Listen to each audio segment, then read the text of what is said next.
Let's do this.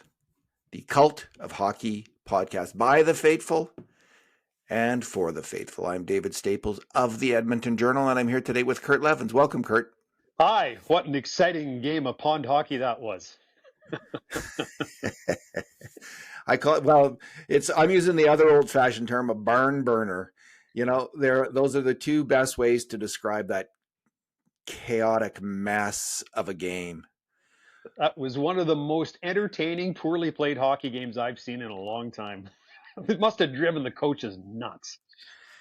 At least the Oilers cut down somewhat on the odd man rushes they gave up in the third period. There was one where Hyman gave up the puck and there was an odd man rush.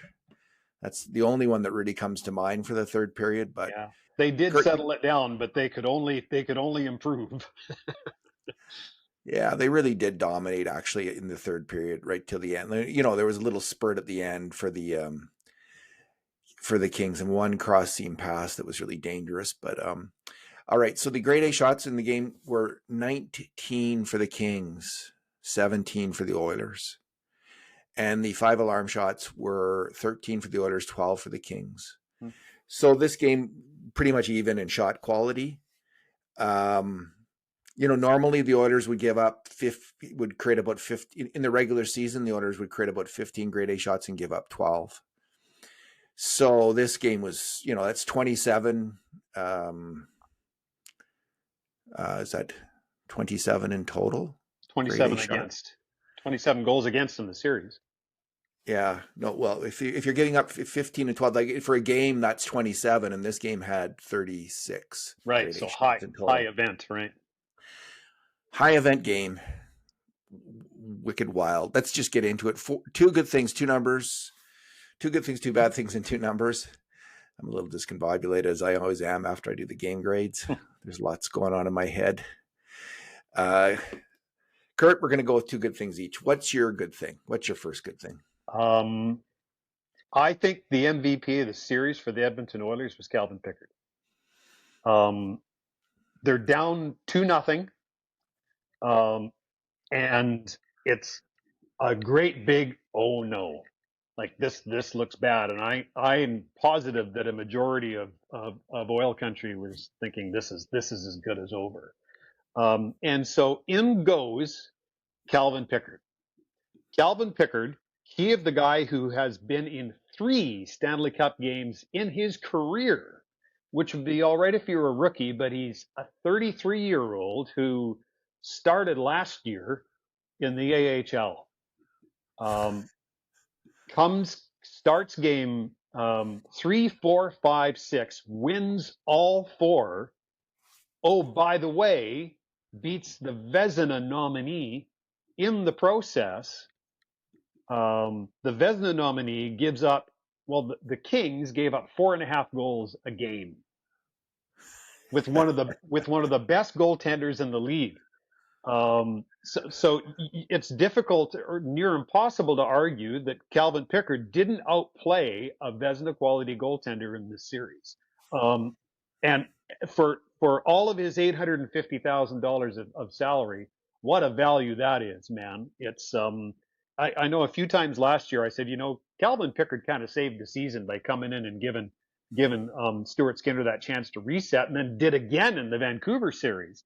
Well, here he goes again, man, like 4 straight wins over the Kings in the Stanley Cup playoff series. Tonight, the save on the 2-on-1, the Danault shot, the really big save earlier was in the second period, was the Foegele breakaway, which was like a 120-foot breakaway. Like no one was close. The next closest guy to Foegele was another LA King. And Pickard stopped that one. Then in the third period, the pad save he made on Clark in close was just money, man. For all of the players who you thought might have been the biggest difference in this series, for your McDavids and your Dreisaitl's and your Nurses and all those guys who, hey, they played well. It's hard to imagine if Calvin Pickard had gone in and not played well, how this series would have ended up. Kurt, I second that. Pickard for MVP. I'm trying to think of who else. Right. Evan Bouchard created a ton on the attack and scored some massive goals. He had some problems on defense again tonight. It was funny because when Pickard, the first goal was really tough. The second goal, Clark's outside shot, I was thinking, oh, geez, Calvin Pickard, you got to have that. But, and I was thinking, if there's more like that, I wouldn't be surprised to see Skinner, like if the Oilers win the game, wouldn't be surprised to see Stuart Skinner in game 1 against Vegas. Yeah. But right after that mistake by Pickard, he stopped 7 straight grade A shots from the Kings. There was Trevor Moore's breakaway, 2 really tough inside shots by Jeff Malott, and the dirt bag of the Kings, Mikey Anderson. Dirt bag being a kind way to put it. Yeah. And there was a breakaway by Fogle. And so those were the highlights. So they were just 7 straight grade A shots. And then, as you say, he fights off that nasty shot by Darnell. I think that was Wallman who was caught up ice on that. He made a couple bad plays, Wallman. There was little chance on Spence's shot, the 3-2 goal. Or not the 3, it was a 3, or it was a 4-on-3 or a 3-on-2. That one timer from the high slot, yeah. Yeah, Arvidsson and Janmark really blew that and in the neutral zone and caused a 3-on-2. So, and then, as you say, that play on Clark right at the end, Clark couldn't believe he didn't score. I couldn't believe he didn't somehow push that in. Yeah, right. He didn't seem to have leverage, Pickard, to make that save. And he kept his leg anchored there. He must have a strong legs. Good for you, Calvin Pickard. You have earned the start against Vegas. You will get the start against Vegas. There's just no doubt about it. This is one of the great. Let's not get ahead of ourselves. But this was a great Cinderella story in and of itself in one series for Calvin Pickard. The series he'll never forget. May there be many more.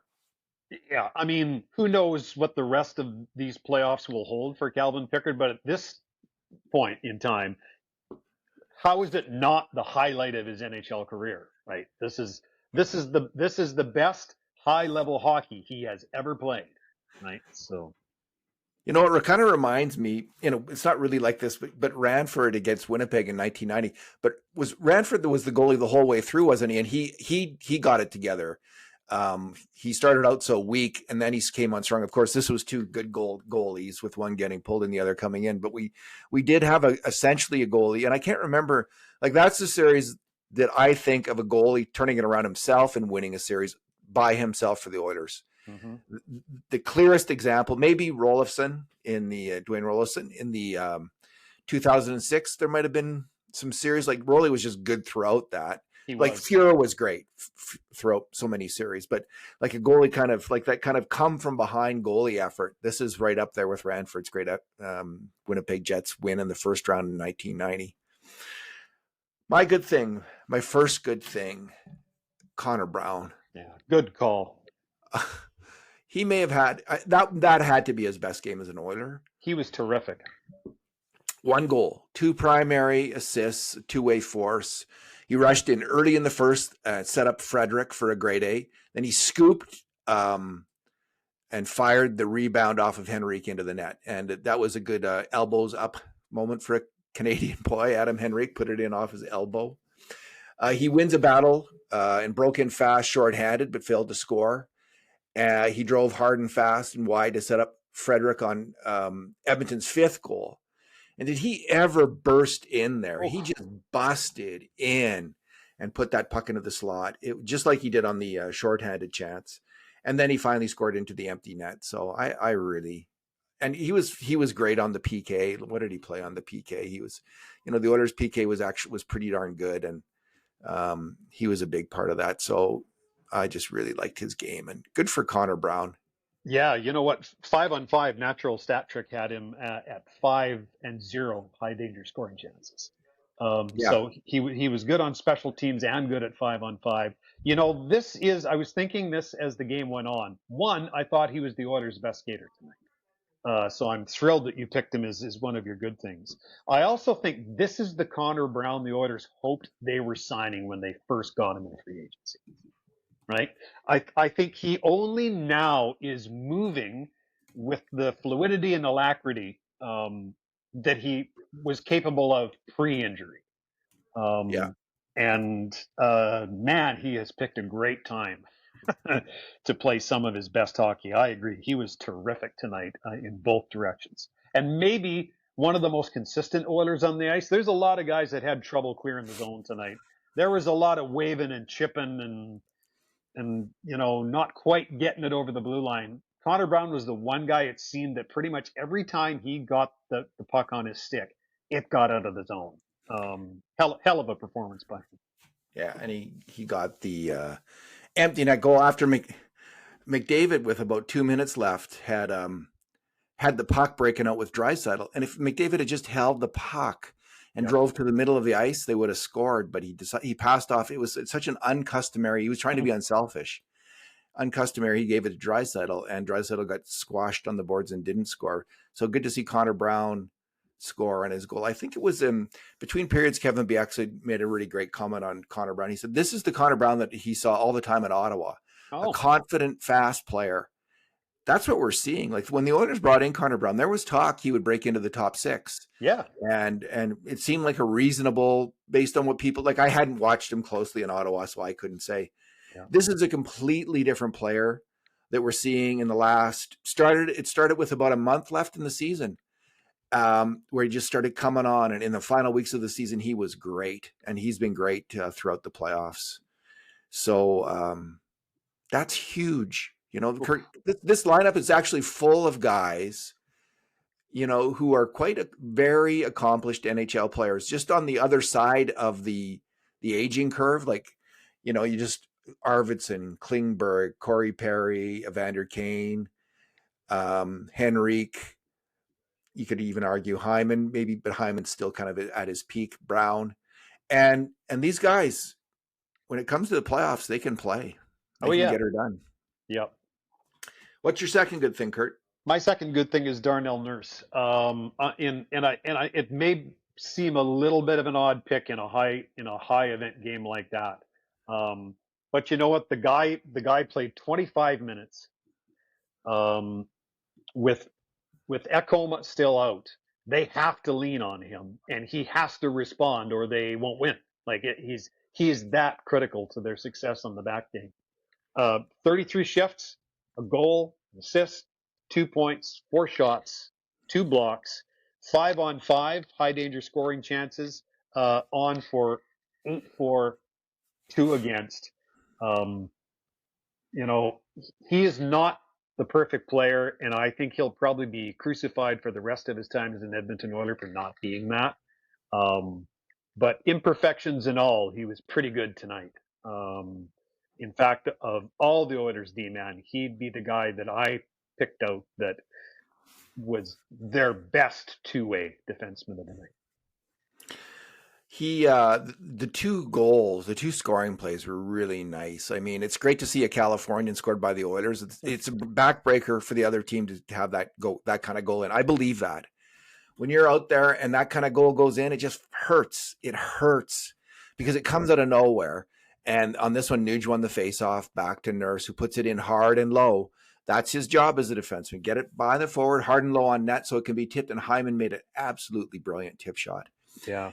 Then the next goal, what a goal rush by the Oilers. Arvidsson he was spectacular on that play. He got that puck in his own zone, and he went hard up the ice, puck protecting the whole way. And then it was actually for some guys who can't pass very well. Janmark and Podkolzin made some nice passes there. Janmark to Podkolzin. I think Podkolzin passed it back through Janmark's skates to Nurse. He did, yeah. Nurse just no mistake. He took time to make his shot, which was interesting, and he took a really good shot and beat Kemper. Fantastic goal. It really was, and it made none of these players few of the Oilers tonight had perfect games because it was a high event game, and Nurse did, and I'm going to talk about one play. The other good defenseman I thought was Evan Bouchard, and he on the play I'm going to talk about, he was really bad on too. But I thought Bouchard on the PK. He made a great clearance in the third period on that PK. So it was these 2 guys, I think, who are under fire, actually had a pretty good game, both of them. I liked what I saw from both of them. Let's move on to bad things. Kurt. Oh, my second good thing. Just Ryan Nugent Hopkins. Finally, Kurt. Finally. That was Nugent Hopkins' best playoff series. He did it as a center, not on the wing. I never thought I would see Ryan Nugent Hopkins have a good to great playoff series as a center. He did it. He was strong defensively. He was, he did make a mistake on a goal against tonight, but on the one that Pickard might have had, he lost the puck at center ice. But almost every player on the ice on that goal against made a little mistake, culminating in Pickard's bigger mistake. But other than that, Nuge was just he's digging in. He is digging in, and he's always had the skill. But until now, I'm going to suggest he's been pushed out of games. He is not allowing that to happen. You do not have to let that happen. There's all kinds of smaller hockey players who have dominated in the playoffs. There have been really good hockey players in the playoffs, and it's just a matter of, I think, will. And maybe it's his maybe it's his old man strength. I like that. He starts it all off. Like, the Oilers are, they should easily win this game because the Kings are psychologically fragile. I mean, it's just obvious. But they came out and they give up a goal, and then the Kings get up 2-1, and Nuge out on the power play, and it is just a beautiful power play goal. I watched all the goals again before coming on here. And the Nurse goal and this goal are the ones that stand out. They're just both fantastic passing plays. And Bouchard gets the puck at the point. He kind of lofts a little pass over to Nuge, who puts it down low to Hyman. Hyman makes a really good play behind the net to control the puck, skate it over, puts it over to McDavid, who does what McDavid does. He makes a cross-seam pass to Nugent Hopkins. And it was no dusting off. Yes. No dusting off, no Jordan Eberleing the puck. He took that, and Nuge is guilty of it too, or has been. But on this one, that puck was gone as fast as it got there, and the goalie Kemper did not have to. And it was a perfect shot. It was upstairs where Mama keeps the cookies, and it was off the post. It was a brilliant strike by Ryan Nugent Hopkins. Fantastic. And then he wins the faceoff on the third goal. Mm-hmm. In the third period, he goes to the net, and Kane gets a 2-on-1 shot, and the puck goes flying up into the air.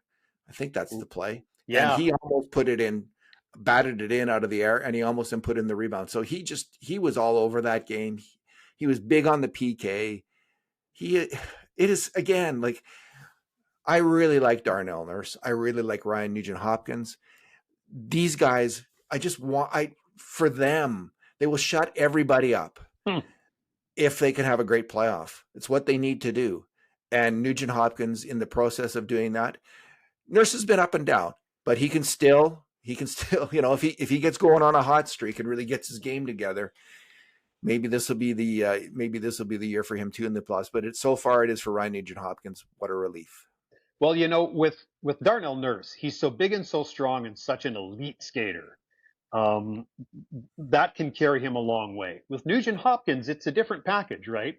What Nugent Hopkins is really smart.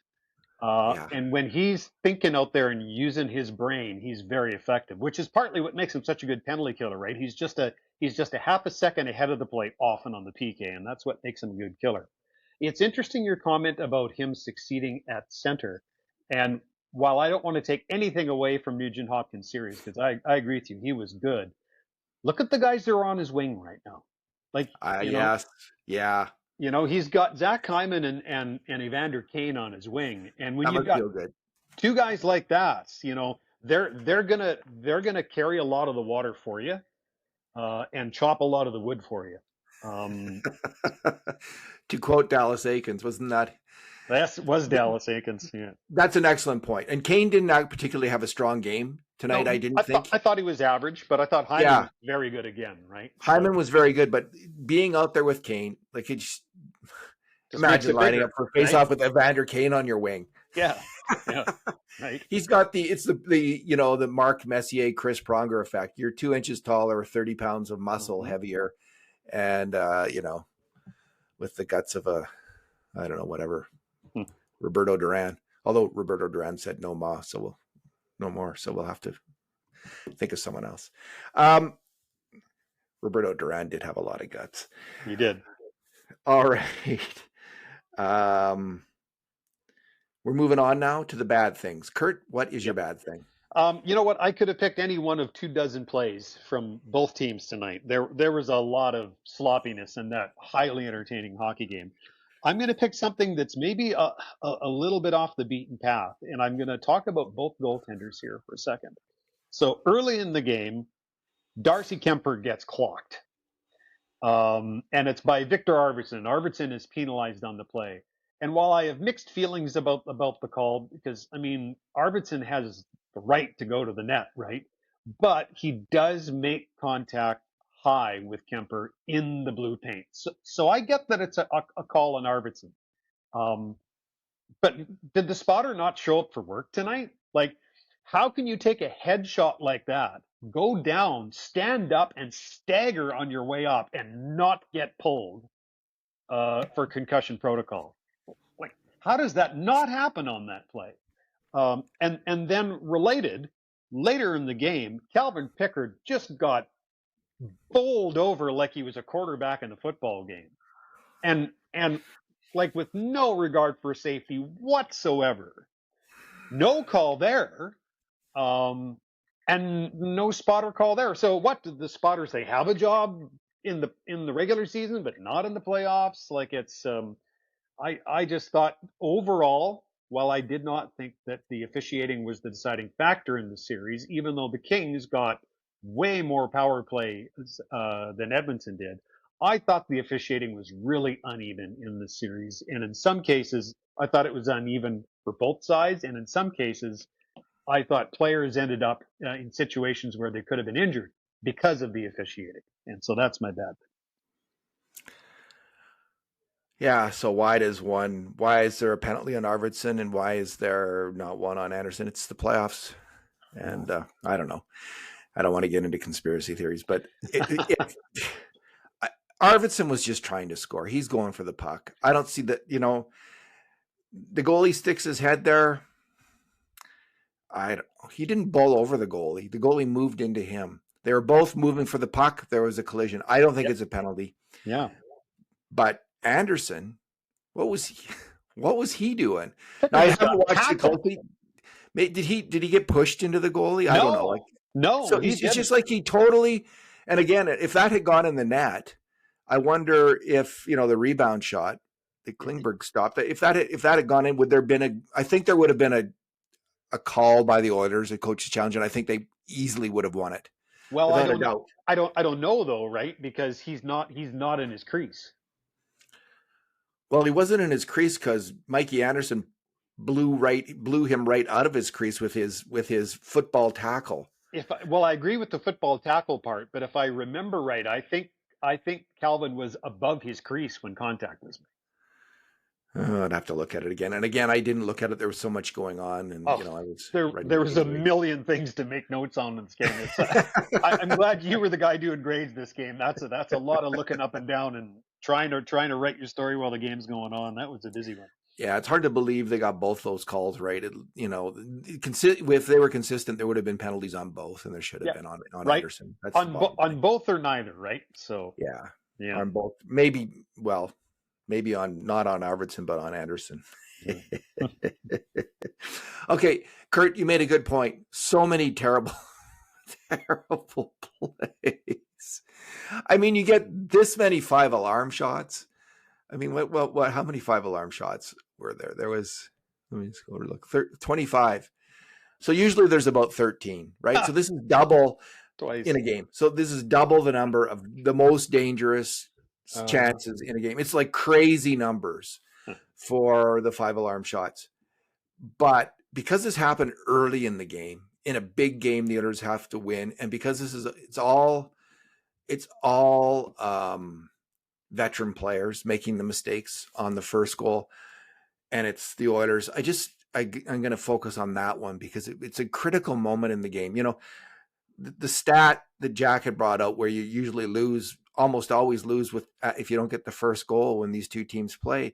It's not a nothing stat. It didn't turn out to be predictive in the final games of the series, but it was worrisome, right? This could be a big deal, and to come out like this on your first shift of the game, and the puck gets dumped into the LA end. It comes around the boards, up the boards to a Kings forward.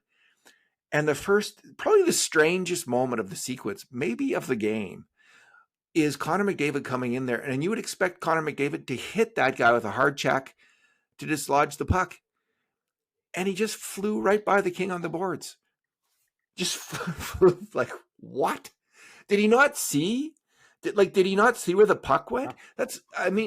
It's the only thing now that I think of that makes any sense is he actually didn't see the puck go right around the boards and he thought the defenseman had it or something, because it looked like he just flew by the King. I actually said out loud while the game was on, I said, where was Connor going? I looked and said it to my wife, and she just shrugged her shoulders. Well, Kurt, it's such a strange play. Yeah. That you have. It would be fascinating if someone asked him after the game, what were you thinking on that? What were you doing on that first goal? Because I don't know what he was doing. Like, either that or he was expecting the King on the boards to pass it back to the defenseman and he would pick it off. But why would he think that? Why not just, no one's on the King player. Why wouldn't he just advance it up the ice? Anyway, it sets off not a 2-on-1, not an odd man rush yet. The odd man rush happens because Evan Bouchard does his old, I'm going to turn around and face the play in the neutral zone as the Kings are rushing up in the ice and throw myself completely out of position. And it happened once before, at least in this series, leading to a breakaway, I think maybe even a goal. Not my strong point to remember exact things like that. But I do remember him, a similar play. It was Fiala. Was it Fiala? Am I thinking of the right play? Fiala? Maybe not. Anyway, he just turns too quickly. Instead of chasing the guy back, he's completely out of position. And now there's a King rushing in, two Kings rushing in, and it's 2-on-1. Now Darnell Nurse's turn. Instead of taking the middle of the ice, instead of just taking the guy's way on the boards, he's not in a really great position to shoot the guy coming in. And there was a good chance Bouchard might have caught up and caught the guy on the boards, but Darnell moves over to get him on the boards. And what does he do? He flips the puck into the middle of the ice, wide open for the goal scorer to score. Byfield gets the pass and scores. So, in order of magnitude, it's McDavid, Bouchard, Nurse. But they were all three essentially missed assignments, mental errors in reading the play and reacting to the play from veteran players who they're counting on to lead the team in a tough game in the first minute. Like, I'm glad we played the Kings in the end, because the Kings turned out to be, what is it, paper tiger? Not all they were advertised to be. They sure came on strong, but when the Oilers actually got their game together, this series wasn't that close. This game in some ways wasn't that close. Yep. And but if the Oilers do this against Vegas, they will lose to Vegas. There was only one game, Game 5, where the Oilers brought their A game on defense. Yep. They're going to have to bring their A game at least 3 times, maybe 4 times out of however times they put, to beat Vegas. They're going to have to bring that A game on defense. I don't know if they're going to do it, because we haven't seen it consistently. And that play kind of typifies it, makes me worried. Numbers? Mine is 9. You may remember at the outset of the series when we were making our predictions, and oh, by the way, I did call the Oilers in 6. You did, Kurt. I did. I said Oilers in 5. Congratulations, Kurt. You nailed it. Every so often, a blind squirrel finds a nut. One of the things that we talked about at that time before the series got underway was depth. And when I looked at these two teams on paper, as much as people were saying, "Oh, the Kings are deep; they're a solid team," I thought, you know what? No, they're not. It's they really have 3.5 good defensemen, and they have 3 good lines. But I really thought their relative lack of depth relative to the Oilers was part of their undoing. For the most part, Chris Knobloch was able to roll 4 lines most of the series. You know, the guy with the least ice time tonight on forward was Victor Podkolzin, and he still played 9 minutes. Um, and to typify what I'm talking about when it comes to depth, the last 9 goals that the Oilers scored in this series were scored by someone other than Connor McDavid and Leon Draisaitl. So if you're going to Wow. say, okay, the Oilers are going to beat the Kings in 6, you know, oh, okay, but McDavid and Draisaitl must have just been playing out of their minds. Not really. They were good, but it was the guys up and down their lineup that contributed. You mentioned Connor Brown earlier. Matthias Janmark had 2 goals in this series. Look at the impact that Podkolzin had. Corey Perry, Evander Kane, another guy who we didn't even know if he'd play. And you know what? The Kings' fourth line wasn't that bad tonight. They had some pretty effective shifts, and all it made me think was, well, why in hell didn't they play them for the first 5 games? I really think at the end of the day that Chris Knobloch soundly outcoached the Los Angeles coach, his counterpart. I don't think it was close. Well, he didn't make any coaches' challenges that were. How big does that loom now, right? Oh, series Wow. changing, right? Series Wow. changing. And yeah, at the time people said it could be, and it certainly was. Like, holy It smoke. turned the tide, right? Yeah. No question. Yeah. Jeez, what a dumb call that was. It's just such a gimme. It was a terrible call in the first place. Like, so arrogant to make that call. That's what I thought in the moment. Like, you just think you can kill off a penalty easily against Edmonton Oilers? Yeah. Wow. So McDavid 11 points and Draisaitl 10 points. They did get their points, but yeah, Nuge 5, Brown 5, Hyman 5, Pod 4, Perry 3, Kane 3, Janmark 3, Frederick 3, Henry 2. Like they won the clincher game 6 with goals from their second, third, and fourth lines. So if there's hope, like I just gave a reason not to hope against Vegas, is their porous defense. Like they're still shaky defensively as a team. But if there's reason to hope, it's a couple things. It is that depth scoring and four solid lines. Mm-hmm. And then I think Emberson in the end played the least in the game. They're not really trusting him a whole lot, are they? Yeah, 705. So, but the 5 defensemen they have when their heads are in, like when they're playing it safe, they're pretty good. Wallman had a rough night tonight. Most of all of them, he had the roughest night. But there's some good players there. And my number relates to one of them in this game, and it's his time on ice for John Klingberg. He played almost all of this coming at even strength, 16-26. So not a lot of ice time, not a ton. But Kurt, I never noticed him once all game long. He was in a rocking chair, right? Except when he stopped a goal. When Anderson bowled over Pickard, Klingberg was there to stop the guy in the slot from scoring, and made a great play. Somehow kept it out of the net. And again, there's a good chance I don't think it would have counted, but nonetheless, he kept that out of the net. And it was the only I didn't notice him. Like he's a pretty flashy player with the puck, you know. Mm-hmm. Yep. But he just played a smart, quiet. It was the perfect game in a lot of ways for a defenseman in the playoffs. Yeah. Certainly a defenseman who's not on the top pairing. You just never see him, but he doesn't make a mistake. He plays his position. He moves the puck. Plays his position, moves the puck. Well, this is not his first rodeo, right? You know, it's for all of the worries we had about John Klingberg, and I think they were all well-founded, and almost exclusively related to his injury and whether or not he could be a real NHL player again. The one thing that he still has is his brain, right? He's like Nugent Hopkins. He's a really smart player, and he doesn't move quite as well as he used to. That's for sure. But, you know, he still thinks the game awfully well. And because he's been there before, he's been to a Stanley Cup final, right? I don't think much throws him either. And in a game like tonight, which was pond hockey, scrambling mad all over the place, that's maybe why he stood out in such a good way. What's that saying? If you can keep your head while others about you are losing theirs. The That was Rudyard Kipling poem. that was kind of John Klingberg tonight.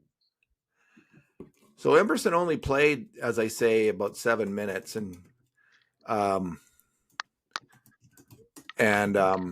Paging Troy Stetcher for game one. I'm playing Stetcher in game one against Vegas. Nothing against Ty Emberson, but Stetcher was don't you think they'll be superstitious, Kurt? I think what they'll say is it's a brand new series. It's like the start of a brand new season. So I think all that within the series, I think you stick with the winning lineup. But I think going into Vegas, I think we would all agree that Stetcher was the superior defenseman to Emberson down the stretch, last 15, 20 games. I completely agree. And it wasn't that close, right? It wasn't that close. It wasn't. I'm pleased that Ty Emberson was able to step up and chip in the way he was, and I think he was fine. But I think Troy Stetcher's the superior NHL defenseman at this point. I wouldn't be surprised. Like, I don't think – could you play Klingberg, take, the minute or two that Emberson plays on the PK and put Klingberg in there, who's fairly long. He's not short or anything. Like, he's big. They've gone to Bouchard on the PK and it's worked out. So maybe they'll go with another. I mean, like it's kind of zone hockey. It's about being smart. Like, it helps to be big too and move guys around on the PK, but it really is on a certain level of zones. It's reading the play. It's zone hockey, and if you're willing to block a shot, so maybe because I don't like Stetcher's a little small on the PK to block those passing lanes. I don't like him out there, honestly. Because of that, I think he does get exploited on the PK because they can zero in on him and pass around him. But maybe Klingberg could take some of that time. See, where I'd be worried about Klingberg is I don't think he turns very well anymore. And hey, who would blame him after the injury that he went through?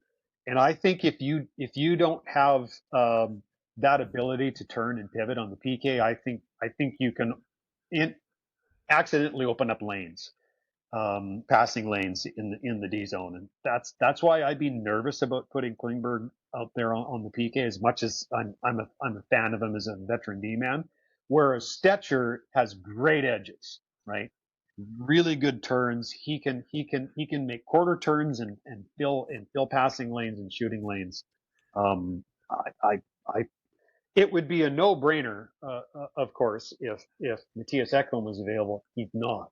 And I think when you see Ty Emberson play 7 minutes in a game like this, I think Paul Coffey's saying, I'm just trying to save my big guys a few minutes, is all he's trying to do. Whereas with Stetcher, I think you can play Stetcher 10, 12 minutes a game.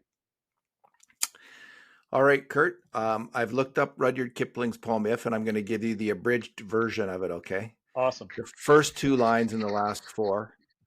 The first two lines are the ones you were referencing. If you can keep your head when all about you are losing theirs and blaming it on you. If you can fill the unforgiving minute with 60 seconds worth of distance run. Yours is the earth and everything that's in it. And which is more, you'll be a man, my son. It's a much more complete quote than the one most people are familiar with, which is the Fred Flintstone version. What is the Fred Flintstone version? In one of the episodes, he uses the line that I gave you is the episode that Fred uses. It's a hoot. So any kid grew up in the prairies knows the Flintstones by heart because we watched them when we were having lunch. Yeah, we do.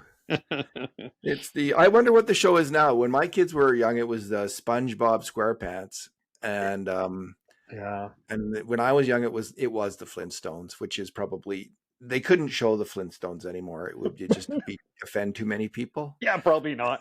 Yeah. Fred smoking his cigars. Yeah. Oh yeah, I just think. All right, Kurt.